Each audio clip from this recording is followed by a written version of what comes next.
My name is Hillary Kane, and I will be going over budgeting and managing fiscal resources with you. What is budgeting? Budgeting is the process of planning and controlling future operations by comparing actual results with planned expectations. Raymond Brooks, who wrote the article The OR Nurse Manager's Guide to Budgeting, wrote a budget is an estimate, usually itemized, of expected income and expenses, and after it's approved, it becomes a tool for cost control. So I'm hoping that after this presentation, you'll understand how budgeting works, you'll know the different types of budgeting, you'll be able to demonstrate how to monitor and control budgetary performance, explain how to determine budget variance, and learn how staff affects budgetary performance. So the budgeting process. A budget is a quantitative statement, usually in monetary terms, of the plans and expectations of a defined area over a specified period of time. And budgets provide a foundation for managing and evaluating financial performance. So, to plan a budget, the organization or the hospital must know the demographics of the population served, community influences, and competitors, the sources of revenue, especially with changes in reimbursement due to the enactment of the Healthcare Reform Act, statistical data such as the number of admissions or patient appointments, the average daily census, the average length of stay, patient acuity, predicted occupancy or volume base for ambulatory or procedure-based units or home care visits, wage increases or market adjustments, price increases including inflation rate for supplies and other costs, costs for new equipment or technologies, staff mix such as like your RNs, your LPNs, or your nurse aides like the UAPs, regulatory changes like legislation from the State Board of Nursing or health regulations, or organizational changes such as new policies from your hospital. There are different approaches to budgeting, and budgets may be developed in various formats depending on how the organization is structured. So if you're at a cost center, the managers are responsible for predicting, documenting, and managing the costs. At revenue centers, managers are responsible for generating revenues, and previously they were responsible for increasing patient volume, although healthcare reform may make the future of revenue generating centers obsolete. There are profit centers where managers are responsible for generating revenues and managing costs so that the department shows a profit, where their revenues would exceed their costs, so what they're making is more than what they're spending. And investment centers, where managers are responsible for generating revenues and managing costs and capital equipment or their assets. So there's different types of budgets. If we start with incremental or line by line budgets, that is typically where the finance department distributes a budget worksheet listing each expense item or category on a separate expense line. And the expense line is usually divided into salary and non-salary items. So when I think of a line by line budget, I sort of think of my checkbook, where I can see where everything is going. There's also a zero-based budget, and that approach assumes the base for projecting next year's budget is zero. If you go on YouTube and you try and plan your budget, a lot of things will try and get you to talk about a zero-based budget, where everything then goes back to zero. Everything has a place. There's a fixed budget, and in a fixed budget, the budgeted amounts are set without regard to changes that may occur during the year, such as patient volume or program activities that have an impact on the cost assumptions originally used for the coming year. But in contrast, our variable budgets are developed with the understanding that adjustments to the budget may be made during the year based on changes in revenues, patient census, utilization of supplies, and other expenses. We have operating budgets. Those are also known as the annual budget, and that's the organization's statement of expected revenues and expenses for the coming year. And that typically coincides with a fiscal year or a 12-month period during which the operational and functional performance of the organization is measured. We also have a revenue budget that represents the patient care income expected for the budget period, and most commonly healthcare payers pay a predetermined rate based on discounts or allowances, and in many cases the actual payment generated by a given service or procedure will not equal the charges that appear on the patient bill. And lastly, we have an expense budget that consists of salary or non-salary items, and expenses should reflect patient care objectives and the activity parameters established for the nursing unit. We also have what we call a salary budget, which is also known as the personnel budget. And the factors that affect the salary budget are things such as benefits, and after the number of full-time equivalents or FTEs is determined, it's also necessary to determine how many FTEs are necessary to replace your personnel for benefit time.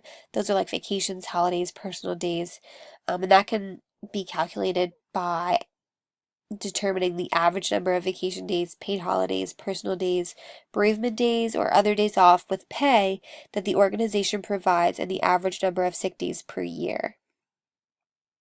We also have shift differentials. Those are if you work days, you make a couple dollars more at night. Overtime, depending on where you work, you might make a time and a half, you might make double time. On call hours, where you're making a little bit more each hour that you're on call. You have premiums, so if you have a certification for something, your base rate automatically goes up, and that can sort of tip the scale on a salary budget. And then you also have salary increases, whether it's hospital-wide or, your nursing unit is looking at hospitals, your competitor hospitals, and they decide to up their salaries there as well. The capital budget meets an organization's long-term goals, and the capital budget includes physical renovations, new construction, new or replacement equipment within a specified time frame. And things in the capital budget are typically limited to a certain amount, like they need to exceed $500 or $1,000, and there is a priority among these items that the manager has to figure out. And in an article called Taking Action to Close the Nursing Finance Gap, Learning from Success by Kathy Douglas, she writes that they found it to be effective to help managers think about their unit budgets and how to make decisions by relating this responsibility to thinking about how they manage their bank account and running of their personal financial situations. So that just helps you and me to understand how our nurse managers think when they are, thinking of these budgets and prioritizing and strategizing how they're going to, allow us to get new equipment or whatever we might need on our floors. There's also a timetable for the budgeting process, and the budgeting process can take between 3 and 6 months, but that really depends on the size and complexity of the organization. So typically what happens is the manager will seek some information from staff about areas of needed improvement or change and reviews unit productivity and the need for updated technology or supplies. They then take this information to their board or their shareholders, and then they'll take it to them for some approval. We also need to monitor budgetary performance, and you do this through variance analysis. And what that really means is you're looking for favorable variance versus unfavorable variance, or revenues versus expenses. So a favorable variance would be something that is a revenue where we are making money, versus an unfavorable variance where we are spending money. And this happens with salaries as well. So when you determine the cause for variance, the nurse manager must review the activity level of the unit, and there may have been increases in census or patient acuity that generated additional expense in salary and supplies. That would be unfavorable because we are using our money to pay for things. But the manager needs to understand and be able to identify the cause or the reason for the variance so that they can then take that and explain why they are over budget for salaries. Position control is a monitoring tool used by nurse managers, and it's used to compare actual numbers of employees to the number of budgeted FTEs for the nursing unit. So the position control is sort of a list of approved budgeted FTE positions for the nursing unit center. And these positions are displayed by category or job classification. So the nurse manager updates the position control with employee names and FTE factors, for each individual with respect to personnel changes, new hires, and resignations that take place during the year. Problems that affect budgetary performance are reimbursement problems, such as insurance company disputes, like charges for a patient stay, but then they refuse to pay for them, or patient disputes where the patient gets maybe a PICC line for IV antibiotics to be infused over a week or two, and then they decide to discontinue the IV antibiotics a couple days later and remove the PICC line. So the patient refuses to pay for the PICC line because it wasn't used for 1 or 2 weeks. It was only used for a couple of days. And then there's also patients who are unable to obtain resources when discharged. Like a patient is ready to go home, but they're on an expensive antibiotic, and even with their insurance, they can't afford the copay. Also, staff has an impact on budgetary performance. So if we want to improve performance, organizations have implemented a number of different programs and incentives for increasing employee awareness and minimizing costs. They want to decrease absenteeism and turnover so that the costs can stay pretty much the same from year to year. And in Magnet Hospitals, what is something that they are doing is they're educating their staff on budgeting and how the unit's money is being used and where it's going.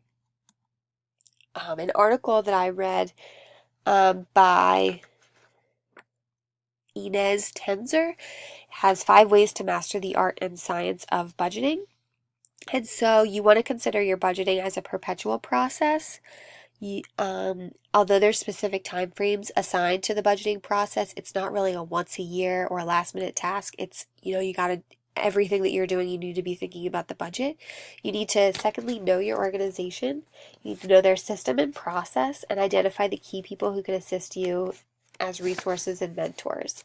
Third, you want to use your resources. You don't want to do this alone. You want to find out if your health system provides an organization-specific budgeting course and you want to sign up for it. And don't wait for people to come to you. Go to people that can help you. Fourth, you want to engage the staff in the process. You want to be transparent. Let them know what's going on and let them know why they might not be getting this piece of equipment. Instead, they're going to be getting something else. And lastly, become proficient at the art of creative financing. Creative financing is a key success factor, and it's the ability to make things work with some creative approaches. So think outside the box. Lastly, I have just a short video on how to budget. It's not really the nursing budget, but it's just someone trying to help us think of a budget. And I just want to see if that's going to work for us. And it doesn't want to work, so I'll have to display that link elsewhere. And here I just wrote down an employee schedule, because if we're thinking about especially the salary or personnel budget, the employee schedule is really going to be able to show you how many hours you're allocating for your nurses and your unlicensed assistive personnel, and maybe even your LPNs if you have those on your unit. And you can see really where all of this money is going. This I thought was a good visual, at least, to see sort of where the scheduling might take place. I know we're all not new to schedules, but I will then post my YouTube video in a separate place. I apologize that is not working this afternoon. But I hope that you enjoyed this presentation, and here is just a list of my resources that I used. If I can help you understand anything in any way, please don't hesitate to email me. I hope you learned something, because I know I certainly did, and I certainly won't be taking my nurse manager for granted anymore now that I have seen a little bit, just a glimpse into the struggle that she has to go through when planning out things for our unit. So thank you, and I hope you enjoyed.